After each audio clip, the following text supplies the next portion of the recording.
Saludos, queridos estudiantes. Vamos a desarrollar en este momento lo que es la continuación de la clase pendiente que tuvimos hoy en la mañana. Esta clase, a pesar que pues para los de la sección A comienza justo en esta diapositiva, nos quedamos con la sección B, avanzamos un poco más, pero para hacer una sola grabación vamos a dejar el mismo video, iniciando desde esta diapositiva. Si se recordarán, estábamos revisando lo que son las estructura y función de los anticuerpos. Estábamos ahorita a revisar lo que es la inmunoglobulina A. Esta refiere a un anticuerpo que es muy importante en la inmunidad, que se da sobre todo en las mucosas, sobre todo mucosas genitourinarias, mucosas digestivas, mucosas respiratorias. Vamos a encontrar entre 10 a 15% total de las inmunoglobulinas séricas representan esta inmunoglobulina A. Ya decíamos que, y la vamos a encontrar, esta pues se encuentra de manera sérica muy baja, pero es la que se encuentra en mayor cantidad en secreciones vasculares como la leche, saliva y las lágrimas, por ejemplo.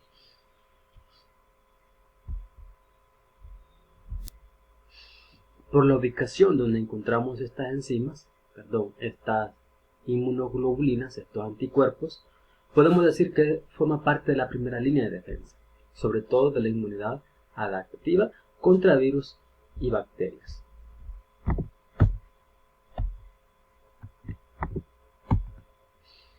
Luego tenemos la IgE. La IgE es otra inmunoglobulina E.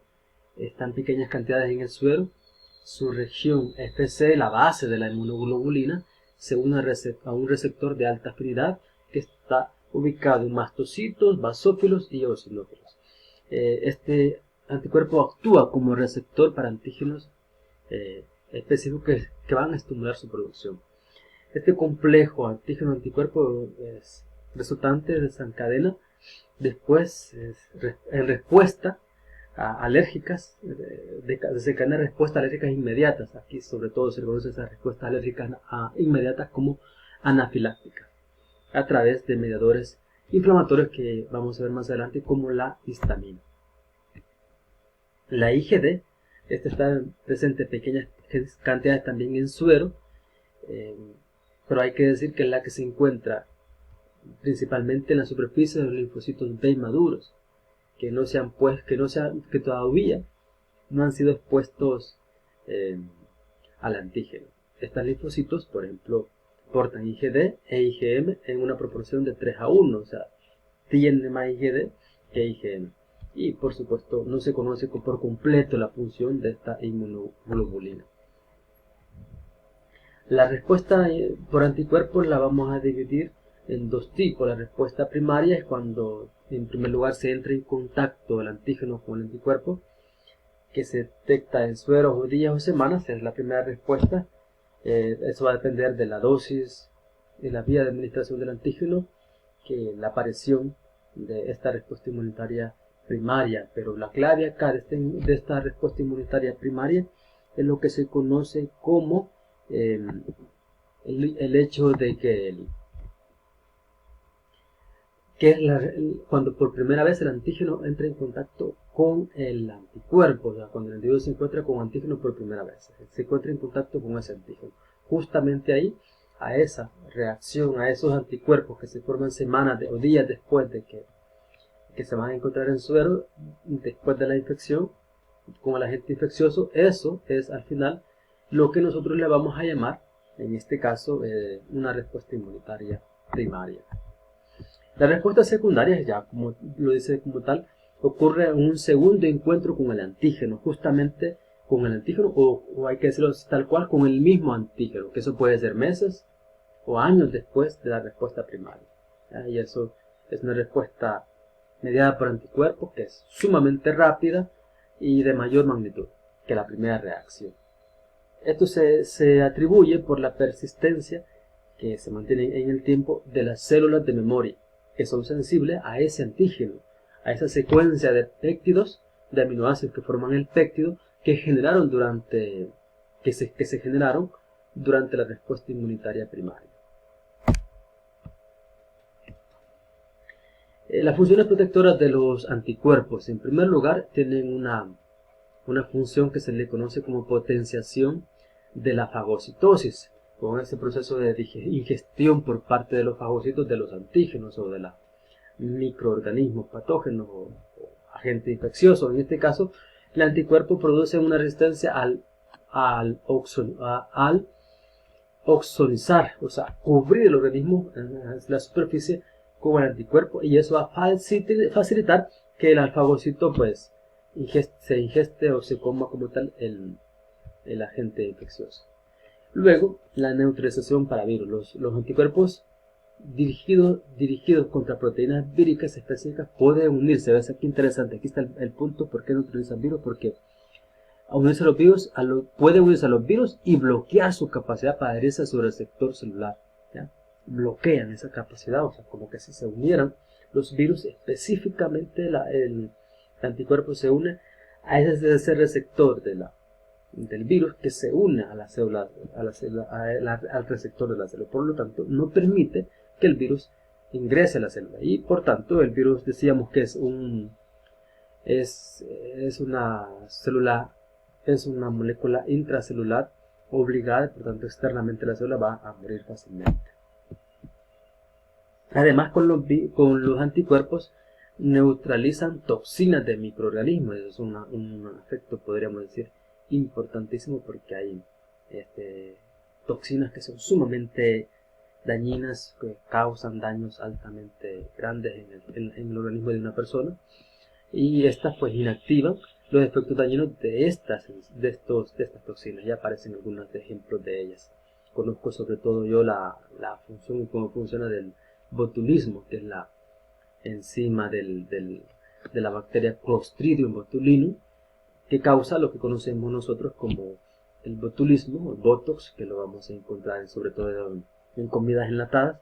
Que esté contaminado la comida enlatada por Clostridium botulinum, que al final en esa condición anaeróbica generan esta toxina, pues al final la persona que ingeste este alimento contaminado le va a causar una inactivación de los nervios periféricos, causándole un paro respiratorio, por ejemplo. Eso es más o menos lo que hace lo que conocemos nosotros como el botulismo. Luego, las lisis mediadas por el complemento, de una u otra manera, la adhesión de cuerpos a proteínas víricas en células infectadas o a células cancerígenas, también, o una pared celular puede activar el sistema de complemento, sobre todo la vía clásica del complemento, provocando de esta manera la lisis celular, la destrucción de la célula. Y luego tenemos la citotoxicidad dependiente de anticuerpos. Esa es que se adhieren anticuerpos específicos para virus o proteínas víricas en una célula infectada para inducir la destrucción lítica de dicha célula. En este caso, insistimos, lo que hace es que el anticuerpo detecta las células que están infectadas con virus y las va a destruir.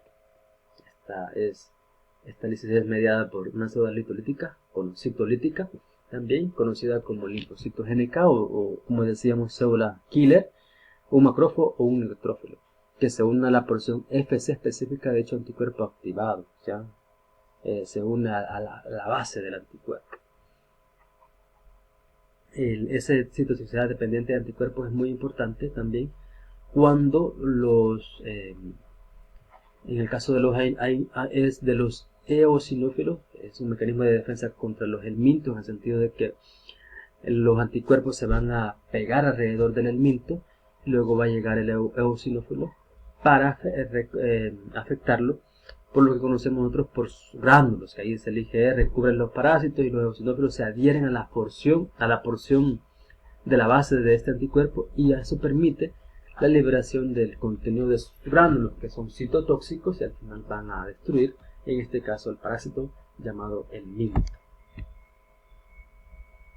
Las formas de inmunidad tenemos de dos tipos: la activa, donde como tal se ha desarrollado estrategias para inducir su producción de la inmunidad, y otro es la inmunidad pasiva, donde al paciente se le ha transfundido lo que es antisueros, plasma convaleciente se le dice también. Y aquí lo desarrollamos con detalle, La inmunidad activa es porque el individuo entró en contacto con un antígeno externo, ya sea por un agente infeccioso o ya sea por una vacuna, por ejemplo. Por eso se dice que se puede hacer con organismos vivos o muertos.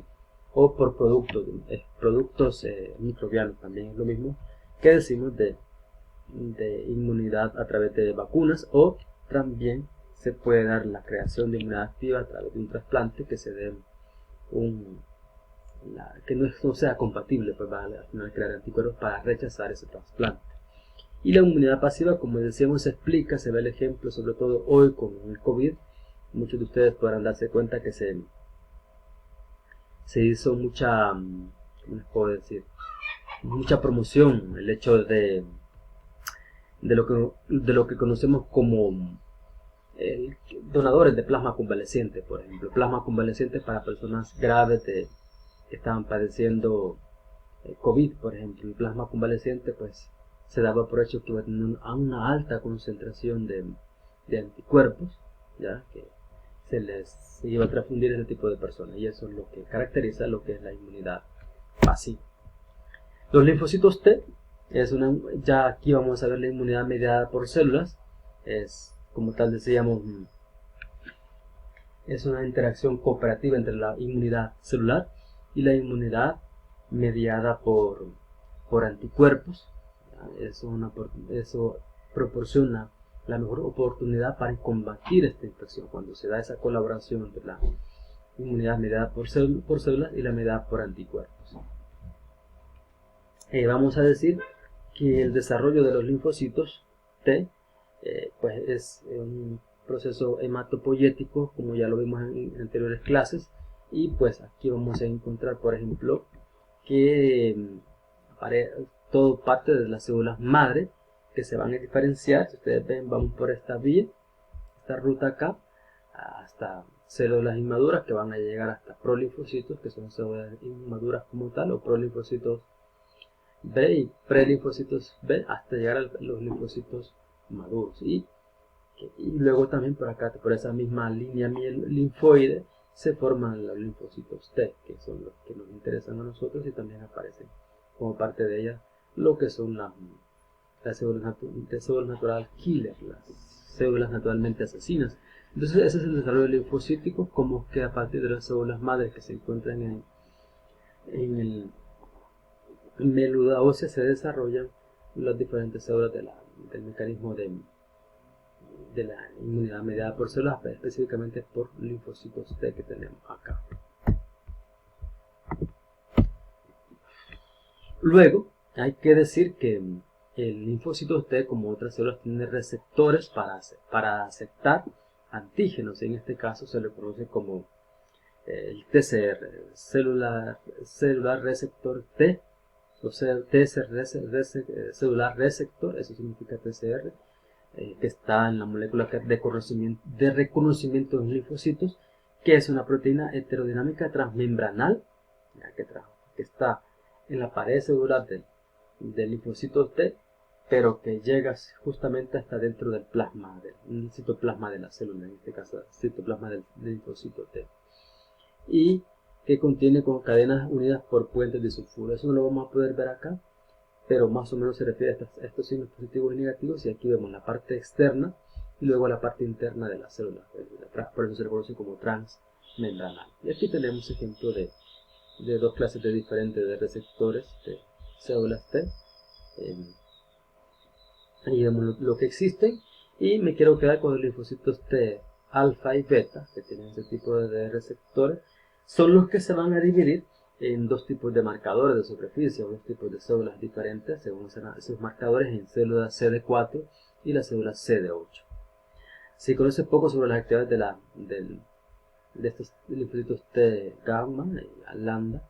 Sin embargo, se sabe que se localizan principalmente en los epitelios del sistema gastrointestinal y reproductivo. Estos, en este caso, los que están aquí abajo.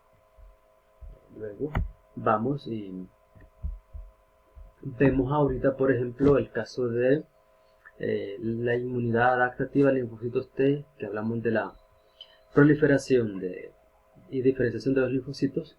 Aquí volvemos a repetir un poco cómo es que se da a partir de la célula inmadura, que a través de una célula presentadora de antígeno, presenta el antígeno junto al complejo mayor de histocompatibilidad, al linfocito T inmaduro, y este linfocito T, por la estimulación que le va a generar este tipo de antígeno, ella se va a diferenciar en dos tipos de células: los linfocitos T colaborador maduro, conocido como CD4+, o linfocitos T citotóxico maduro. Este que está en esta posición, podemos decir que son los que de una u otra manera regulan la reacción inmunológica mediada por células. Y sobre todo, por ejemplo, yo les explicaba en la mañana que estos CD4 son los que específicamente ataca lo que es el virus del VIH. Y ahí sí es un problema que se tiene al final, porque es una célula importante de la inmunidad mediada por células.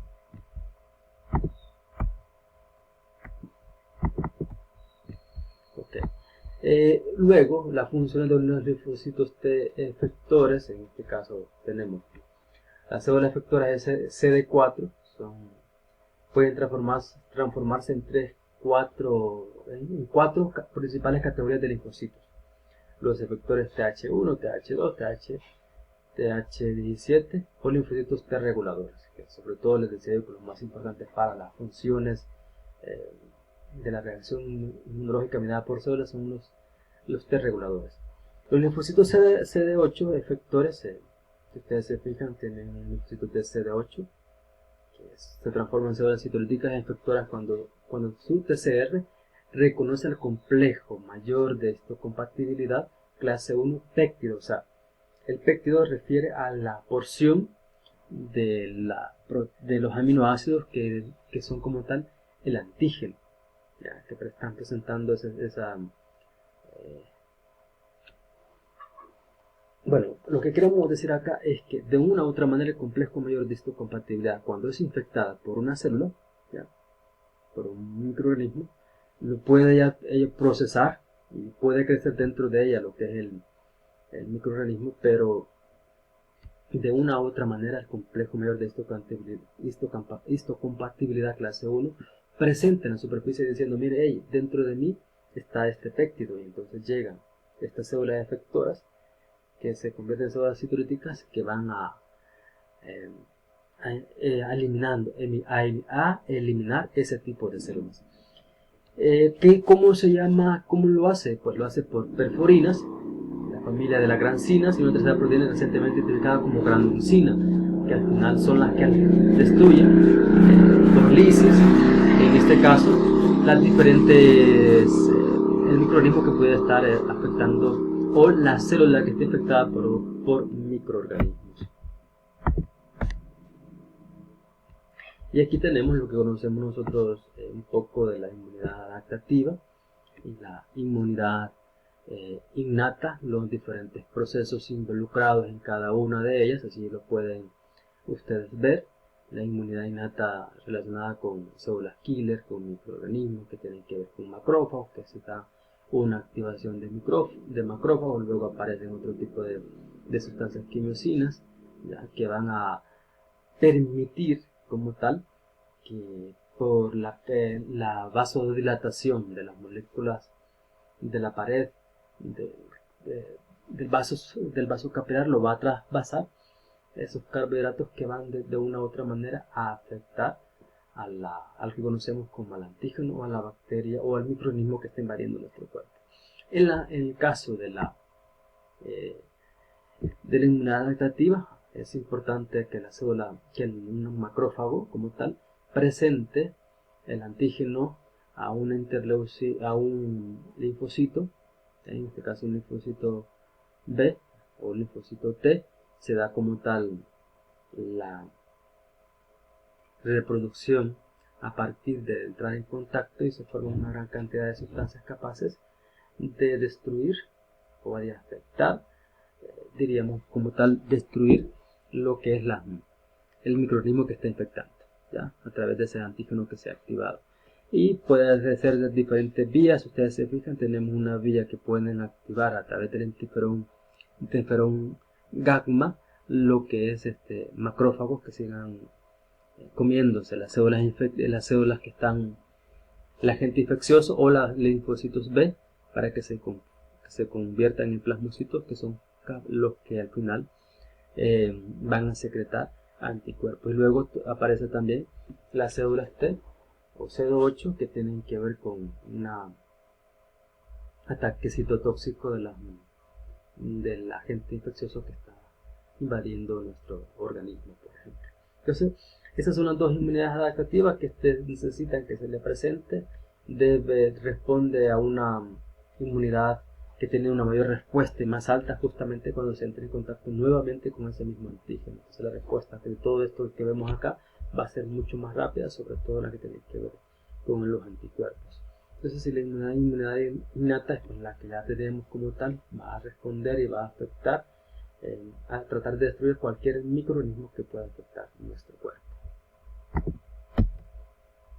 Luego, el complemento como tal, eso es lo que decíamos en la inmunidad adaptativa. En esta inmunidad también, perdón, en la inmunidad innata aparece el complemento, y aquí como tal se ve como un tema aparte, pero que está relacionada con la inmunidad adaptativa.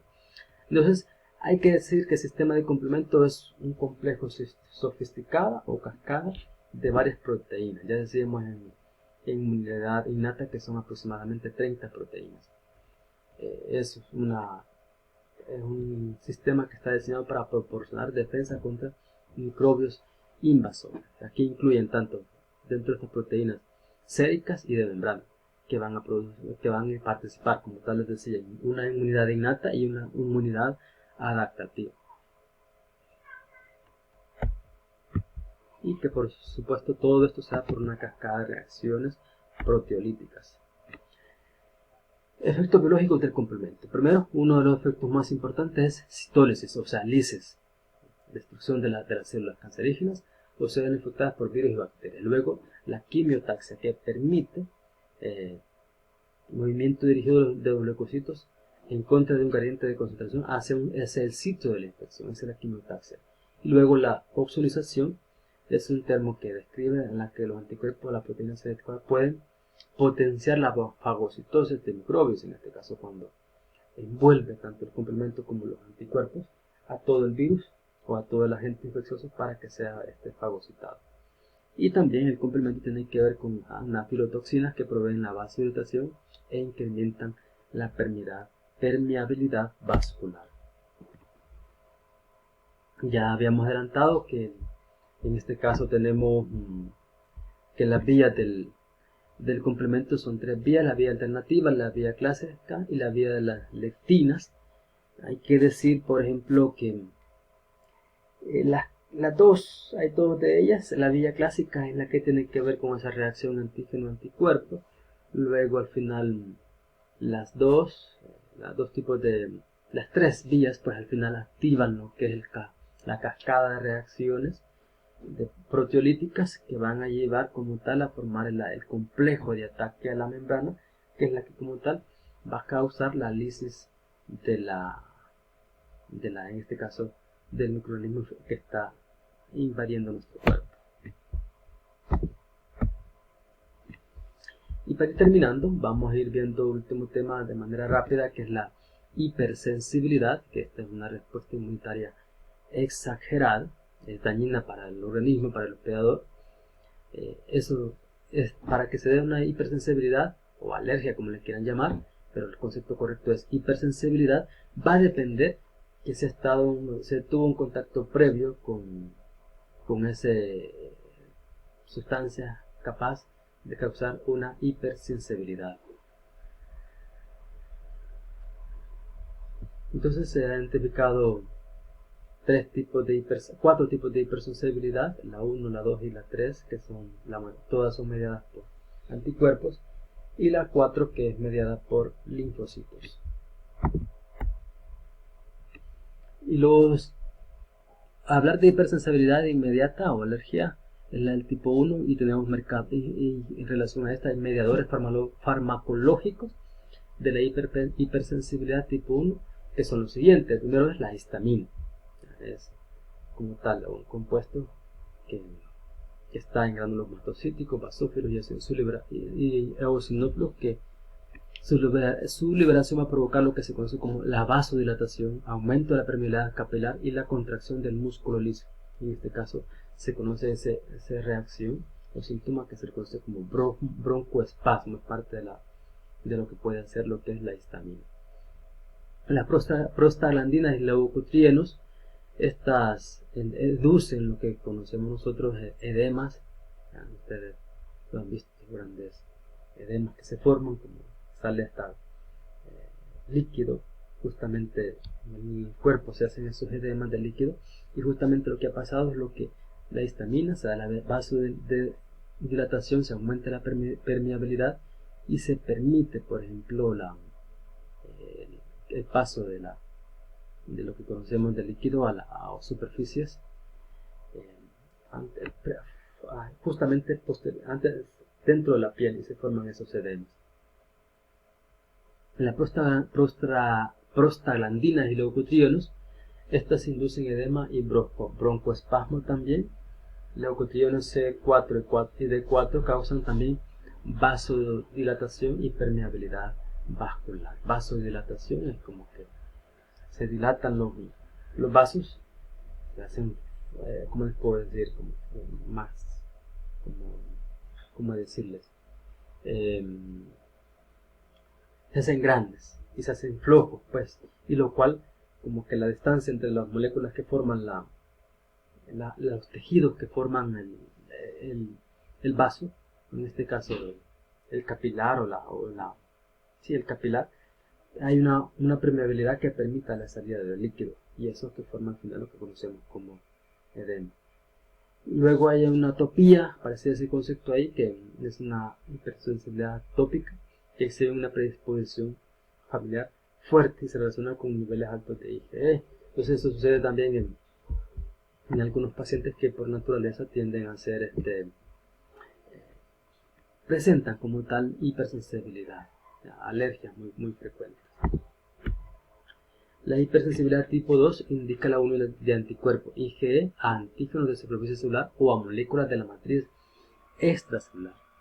Un anticuerpo dirigido contra antígenos de superficie celular es capaz de activar el complemento y dañar a las células portadoras. El resultado puede ser lisis mediada por el complemento, como ocurre en la anemia hemolítica, ¿ya? Donde pues se da ese complejo antígeno-anticuerpo, ¿ya? Sobre todo el anticuerpo va y ataca lo que se llaman los antígenos de la superficie que están en la superficie de los eritrocitos, y el cual va a activar lo que es el complemento y va a llevar como tal a la destrucción de los eritrocitos. Ese tipo de reacciones lo vamos a ver también in vitro, en el laboratorio, cuando se hacen, por ejemplo, el tipo sanguíneo. Pero además puede presentar ese tipo de reacción justo después de las transfusiones si no hemos asegurado que se le colocó el mismo tipo de sangre a la persona. Por ejemplo, en este caso se va a dar como tal una enfermedad hemolítica por el factor RH, en el caso que, insisto, que el eritrocito que le hemos colocado tiene un antígeno superficial que no es normal, el propio, y tiene la célula, el eritrocito propio de la persona a la cual se le transfundió la sangre. Por tanto, se van a crear anticuerpos que se van a adherir a la superficie de estos eritrocitos, de esa sangre que se le ha colocado al paciente. También puede pasar que la penicilina se adhiera a proteínas superficiales de los eritrocitos, y esto inicia también la formación de anticuerpos. Y eso es también un problema, porque hay que controlar esos anticuerpos para evitar que se dé la lisis o la hemólisis de las células eritrocitarias.